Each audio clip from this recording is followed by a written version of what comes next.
Today we're at Monarch Woods, which is just a great urban natural area for connecting with nature and seeing how the seasons change. It's a beautiful space that is dominated by sugar maple and beech forest. This also includes species such as black cherry, basswood, and hemlock, as well as some nice flowering shrubs like elderberries and dogwoods. The main loop for Monarch Woods is approximately 1.6 kilometers. It's a nice easy walk, but it varies in topography, sort of upland and lowland sections of the trail. There's various other side chutes of trails that have been established. The Henry Sturm Creek meanders through Monarch Woods. In its entirety, it's about 7.5 kilometers long.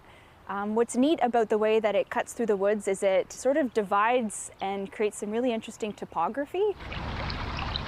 Henry Sturm Creek creates different types of habitat, forage, opportunities for the wildlife in the city that a forest on its own wouldn't. You'll see species that hunt in the creek or that occupy the creek. You'll see a variety of different minnows or fish-eating birds that even come into the creek, ducks, frogs, and turtles.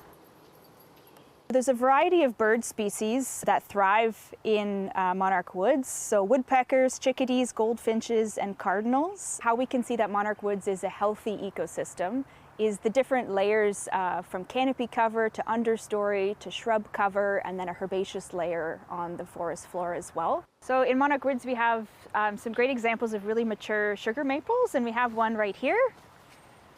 So it's characterized by sort of the light gray ridges of the bark and the coloration.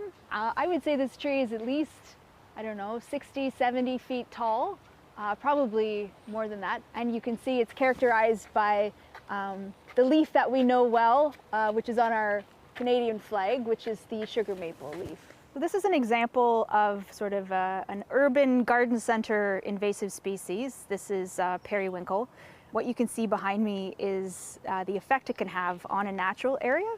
So periwinkle is great for dry shade. It'll even tolerate part sun, but there's a lot of really great native species that can tolerate the same growing conditions and thrive and provide services to the surrounding habitat. There isn't anything that eats periwinkle, and there isn't anything that sort of keeps it in check within the environment. So you can see how it just dominates the forest floor. Because it will thrive in these conditions. So oftentimes we get asked about what people can do to be good stewards of natural areas, and I would say look first to the plants in your own backyard, especially if you do back onto a natural space. Go to your local garden centers, ask where their native species selections are, and really focus on plants that will thrive and contribute to the biodiversity of a natural space rather than encroach on it and disrupt the balance that exists. So right here is an example of an American beech, one of the dominant species in Monarch Woods. It's characterized by sort of a leaf that comes to a point at the end with some small points along the ridges and some veins on the side.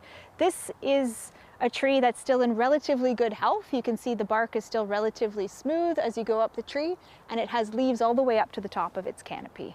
This is an example of a beech tree that is starting to succumb to beech bark disease. You can see that it has several different cankers along its bark. The bark is flaking off, and some of the branches have started to drop their leaves and died back. Through our Kitchener Natural Areas program, or KNAP, we offer events and learning opportunities for people to come out to natural areas such as Monarch Woods and explore. It's for all ages. And these programs run at a variety of different natural areas across the city. So if you're interested in some upcoming opportunities to join for a guided hike or explore some of our other natural areas, check out the Kitchener Natural Areas Program webpage. It is sort of surrounded by urban environments, but once you're within the woods, you start to hear birds chirping. You can notice a temperature change as you go into the low-lying areas along the creek. It provides a bit of solitude and reflection, and an opportunity to just sort of slow down and sort of appreciate and observe nature.